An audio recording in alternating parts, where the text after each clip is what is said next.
जीवनामध्ये मार्ग प्रत्येकाला स्वतःलाच शोधायचा असतो. प्रयत्न पण भरपूर जण करत असतात. मार्गदर्शन आई वडिलांकडून घेतात, गुरुजनांकडून घेतात, आप्तेष्टांकडून होतं, समाजामधून घेतात, पुस्तकं वाचतात. ज्यांच्या नावावर ही संस्था आहे डॉक्टर APJ अब्दुल कलाम यांनी सुद्धा खूप चांगल्या कष्टातून देशाचे सर्वोच्च पद भूषवलं. फॉर्च्युनेटली आम्हाला IAS ट्रेनिंगमध्ये ज्यावेळेस असतो त्यावेळेस महामहिम राष्ट्रपती महोदयांना भेटण्याची एक संधी असते आणि त्यावेळेस डॉक्टर APJ अब्दुल कलाम हे राष्ट्रपती होते. राष्ट्रपती भवनामध्ये त्यांना भेटण्याचा आमच्या सर्व बॅचसमोर मलाही एक संधी भेटली. असं सांगितलं होतं की सर्वंट आहात, तुमच्या खांद्यावरती खूप मोठी एक जबाबदारी आहे. ही जबाबदारीला तुम्ही कर्तव्य म्हणून पार पाडाल तर 99.99% लोक जसं करतात तसंच तुम्ही काम कराल. कारण जॉब किंवा जबाबदाऱ्या आपण पार पाडत असतो. तुम्ही फक्त एक जॉब IAS म्हणून, IPS म्हणून किंवा कुणी, आपण शिक्षक असू, आपण अधिकारी असू, आपण आई वडील असू, आपण विद्यार्थी असू, एक माणूस म्हणून असू, सर्वात महत्त्वाचं म्हणजे माणूस म्हणून. तर आपण जन्माला येतो, मोठं होतो, आई वडील आपल्याला मोठं करतात, शाळेत जातो, शाळेतून शिकतो, ग्रॅज्युएशन होतं, नोकरी लागते किंवा धंदा करतो किंवा शेती करतो, लग्न करतो, मुलं बाळं होतात, परत आपण आजी आजोबा होतो आणि शेवटी मरतो. हा सर्वसाधारणपणे निसर्गाचा नियम. त्याप्रमाणे जन्माला आलो, या जगात काही दिवस, काही महिने, काही वर्षे राहिलो आणि मृत्यू पावलो.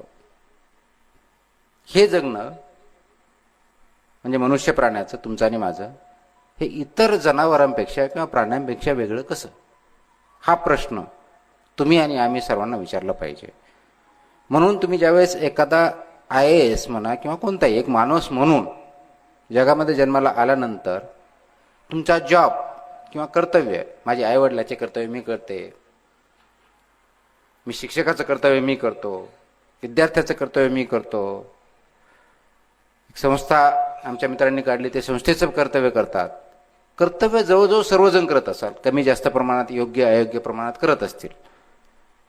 परंतु तेवढ्या पुरतं सीमित राहिलं तर ते मेकॅनिकल होऊन जातं आणि मग त्याच्यातून नवीन काही घडतं किंवा चांगलं काही घडतं अशी शाश्वती नसते. जे चाललंय ते चालत राहील.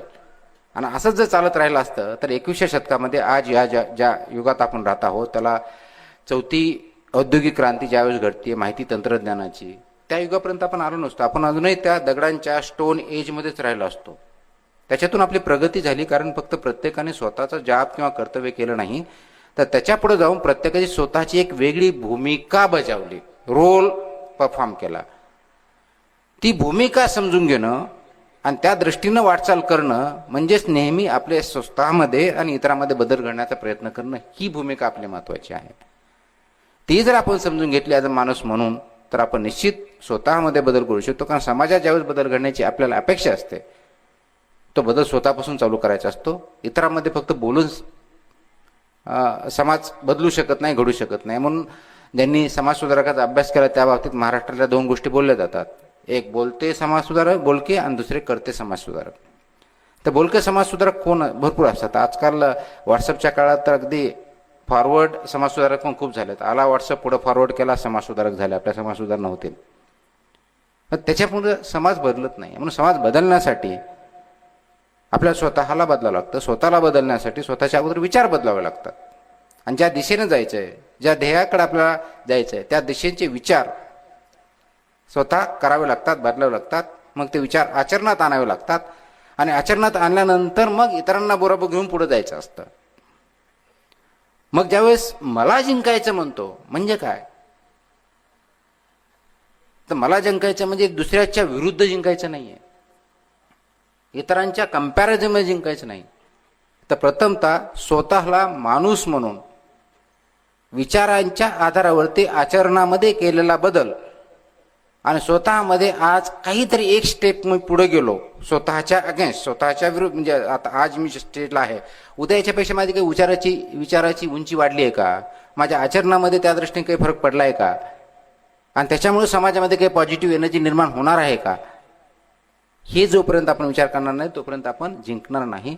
म्हणून तुम्हाला जिंकायचं असेल, मला जिंकायचं असेल, समाजाला एकत्र जिंकायचं असेल तर प्रथमतः आपण स्वतःच्या विचारावरती जिंकायचा प्रयत्न करा. आणि हे जोपर्यंत जिंकायचा प्रयत्न करणार नाही तोपर्यंत दुसऱ्याने सांगितलं म्हणून आपण कर्तव्य बजावत बसू, कदाचित 10वीत पास होऊ. जसं आता ज्या व्यक्तीचा सत्कार झाला त्यांनी एक अहमदपूर पॅटर्न तयार केला. ज्यावेळेस त्यांनी पॅटर्न तयार केलं त्यांना हे माहीत नव्हतं अहमदपूर पॅटर्न काय किंवा लातूर पॅटर्न काय. हे त्यांनी झाल्यानंतर ते नॉमेनक्लेचर तयार झालं की नाही, महाराष्ट्रातून प्रथम येण्यासाठी लातूरच्या शाळा कॉलेजला किंवा अहमदपूरच्या शाळा कॉलेजला जावं लागतं. तो आज आहे का अस्तित्वात? ऑलमोस्ट शून्याकडे चाललाय. का? कारण दुसरा काहीतरी पॅटर्न तयार झाला. कारण तसं असतंच तर फक्त लातूरमध्येच सगळे मेरिटमध्ये आले असते, तसं होत नाही. परंतु त्याची सुरुवात कोणी केली? नवीन सुरुवात. त्यांना माहित नव्हतं. त्यांनी फक्त ध्येय पचडलं होतं की मला सर्वात जास्त मार्क भेटतील, कसे भेटतील, त्यासाठी अभ्यास कसा करावा लागेल, उत्तर कसं करावं लागेल, लिहावं लागेल, ह्या गोष्टी त्यांनी अभ्यास केल्या, त्या अंगीकारल्या आणि त्या सिद्ध झाल्या. म्हणून त्याला पॅटर्न म्हटलं जातं. तुमचा आणि माझा पॅटर्न काय? मनुष्य म्हणून तुमचा आणि माझा पॅटर्न काय? मी शिक्षक झालो, शाळेत गेलो, क्लासेस घेतले, घरी आलो, रिटायर झालो, पेन्शन घेतलं, घरी आलं. आता पेन्शन पण भेटते की नाही, नवीन पेन्शन योजना हा वेगळा प्रश्न. काय माझा पॅटर्न काय? मी काय असं वेगळं केलं, कॉन्ट्रीब्यूट केलं की ज्याच्या माध्यमातून काही नवीन विद्यार्थी घडले, त्याच्यामुळे काही कुटुंब घडले, समाजामध्ये काही दोन विचार चांगले पेरले गेले. मी IAS झालो, IAS होऊन महाराष्ट्रात भेटलं, मी कलेक्टर झालो, मी कमिशनर झालो, मी सेक्रेटरी होईल, मी आणखी काहीतरी होईल, आणि एक दिवशी रिटायर झालो. काय केलं? 10 ते 6 काम केलं, आलेल्या फाईल क्लिअर केल्या, काही डिसिजन घेतले, केले, सर्वच करतात. वेगळं काय?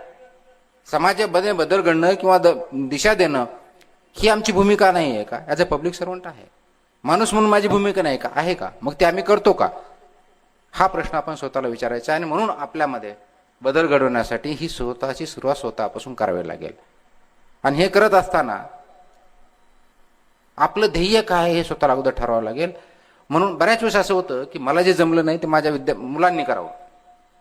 मला कलेक्टर होता आलं नाही म्हणून माझ्या मुलाबाळांना, अरे हो बाबा ते आता तुकाराम मुंडे झालेत ना, ते भारतातून 20वे आले होते ना, ते सुद्धा जिल्हा परिषद शाळेत होते, मग तू पण ये. अरे बाबा तो तुमचा मुलगा आहे आणि तुमचा मुलगा नसून तो एक व्यक्ती आहे. तुकाराम मुंडे आहे, चांगले वाईट जे काय असेल ते आहेत. प्रत्येकाचं एक अस्तित्व आहे, एक विचारसरणी वेगळी आहे. त्याला इंडिव्हिज्युअल काहीतरी बनवू द्या ना. मी जर म्हणलं नाही मला अब्दुल कलाम होते, APJ अब्दुल कलाम, शक्य आहे का? नाहीये. का ते युनिक पर्सनॅलिटी आहे. मग त्यांना ठरवू द्या, त्यांना मार्गदर्शन करा. काय चांगलं आहे, काय वाईट आहे, काय वाटलं पाहिजे, कसं वागलं पाहिजे हे सांगा. म्हणजेच काय, निर्णय क्षमता वाढवा. आपण निर्णय क्षमता न वाढवता त्यांच्यावर दुसऱ्यांचे निर्णय थोपवतो, ही सर्वात मोठी चूक. मग ते शिक्षक पण पोस्ट ग्रॅज्युएट होतो आणि अर्ज भरताना कोणता हा भरू का तो भरू, हा जर प्रश्न विचारत असो, आज हे काम करू का ते काम करू, तर निर्णय क्षमता तुमच्याकडे नसेल तर आपण फक्त पुस्तकाचे किडे जर म्हणलो तरी आपण माणूस म्हणून किंवा समाज म्हणून काही करू शकणार नाही. म्हणून महत्वाची गरज जी आहे आज ती समाजामध्ये निर्णय क्षमता वाढवण्यासाठी आवश्यक असलेले गुण प्रत्येक व्यक्ती डेव्हलप करणं आणि त्यासाठी आवश्यक ते वातावरण तयार करणं. मग ते घरात असेल, शाळेत असेल, समाजात असेल, राज्यात असेल, देशात असेल, कुठे असेल, त्या दृष्टीने केलं तरच समाज पुढे जाऊ शकतो. म्हणून मला एवढंच आज सांगायचंय की आपली निर्णय क्षमता वाढवण्याच्या दृष्टीनं आवश्यक असलेले पावलं प्रत्येक कुटुंबामध्ये, प्रत्येक व्यक्तीने बनवावे, शाळेमध्ये शिक्षकाने आणि संस्था चालकांनी बनवावे, देशामध्ये राज्यकर्त्यांनी समाजाने बनवावेत, तरच हा समाज चांगला होऊ शकतो. त्या दृष्टिकोनातून आपण जर पावलं उचलू लागलो तर आणि तरच ते शक्य आहे. आणि म्हणून डॉक्टर APJ अब्दुल कलामांचा जो मेसेज होता की तुमची भूमिका तुम्ही पार पाडा, हा होता. हे ज्यावेळेस आम्ही त्यांना भेटलो त्यावेळेस त्यांनी सांगितलं. परंतु ज्यावेळेस आमचा निकाल लागला होता, मला आठवते की आमचा निकाल, फायनल निकाल 11 मे 2005 रोजी लागला होता. आणि त्यानंतर मी त्यावेळेस पुण्यात होतो, आईवडिलांना भेटायला गावी गेलो. ऑफकोर्स आपल्याला माहितीच, निकाल लागला, देशावताला, कलेक्टर झाला, सत्कार होणार असे आलंच. त्यावेळेस माझ्या आईवडिलांना ज्यावेळेस भेटला गेलो, आईवडिलांनी मला एक वाक्य वापरलं होतं. आता ते तुमच्यासमोर सांगून त्याच्यानंतर मी ते शेवटचं वाक्य मी बोलून आपली रजा घेणार आहे.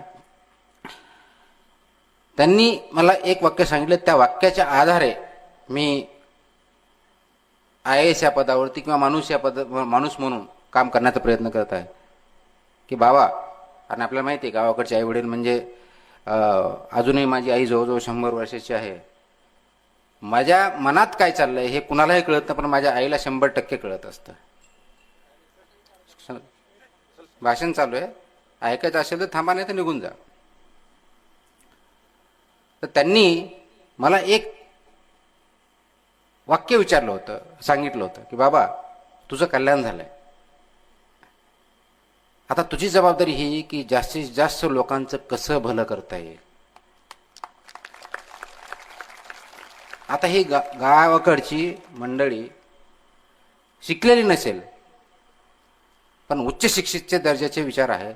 हे विचार आणि डॉक्टर APJ अब्दुल कलाम राष्ट्रपती त्यावेळेस होते, त्यांनी जे आम्हाला सांगितलं होतं की तुमची भूमिका एक्झॅक्टली एक आहे, भाषा वेगळी आहे, की जास्तीत जास्त लोकांचं का, आम्ही पब्लिक सर्वंट आहोत म्हणून. म्हणून माझं असं म्हणणं आहे की जीवनामध्ये तुम्ही कोणत्याही दर्जावरती जा, पण सर्वात महत्वाचं माणूस म्हणून तुमची भूमिका काय आहे हे जोपर्यंत तुम्ही समजून घेणार नाही, त्याच्यावरती वाटचाल करण्यासाठी प्रयत्न करणार नाही, तोपर्यंत तुमचा जन्म सार्थकी लागणार नाही, असं आईवडील म्हणायचे. एक्झॅक्टली तेच मला वाटतं की स्वतःचा जन्म सार्थकी लागण्यासाठी आवश्यक असलेले विचार आणि आचरण चालू करा, तुम्ही जिंकाल असं मला वाटतं. त्यासाठी प्रयत्नांची पराकाष्ठा करा, आवश्यक तिथं मार्गदर्शन घ्या आणि त्या दृष्टीनं आपली वाटचाल चालू ठेवा. एवढंच मी बोलतो. मला पुढे जायचं असल्यामुळे मला आटोपता कार्यक्रम घ्यायचा आहे, परंतु जिल्हाधिकारी महोदय आपल्याला खूप चांगल्या प्रकारे आणखी मार्गदर्शन करू शकतील. त्यांचं मार्गदर्शन निश्चित आहे का, आणि नंतर कधीतरी योग आला तर आणखी परत आपण भेटूयात. नमस्कार.